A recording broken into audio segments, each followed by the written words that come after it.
Okay, let's try this question here.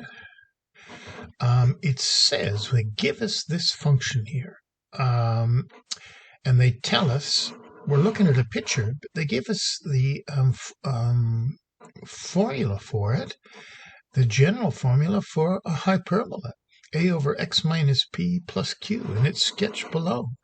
But they say, how are you going to figure out p and q? Well, we're looking at it here, y equals minus 1, and x equals minus 2 are the asymptotes.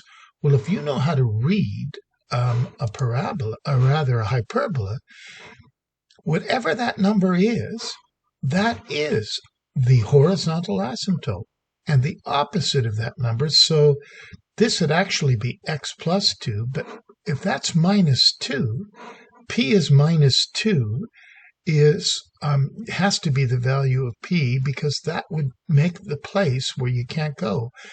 If x is equal to minus 2, it makes the bottom 0. So it's a little bit weird in a way with this minus and this minus.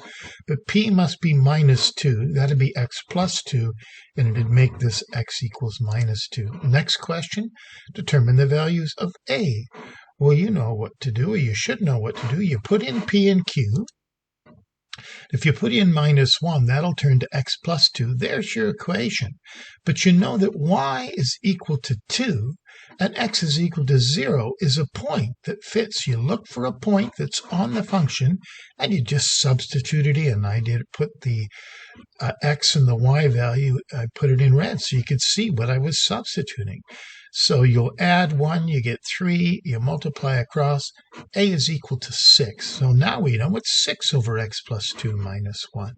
What's the next question? Determine the coordinates of t. Well, that's just an x-intercept. What do? We let y equal 0.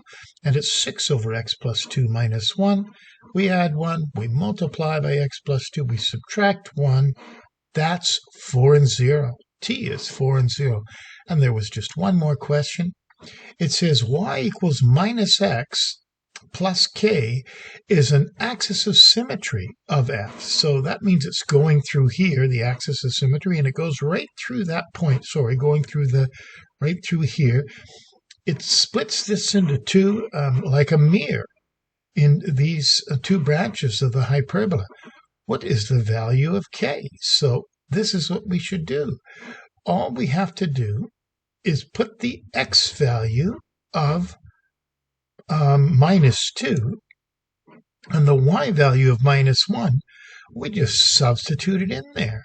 So y is minus 1, x is minus 2. That'll make that 2. You subtract it, you get minus 3. So the answer is k equals minus 3.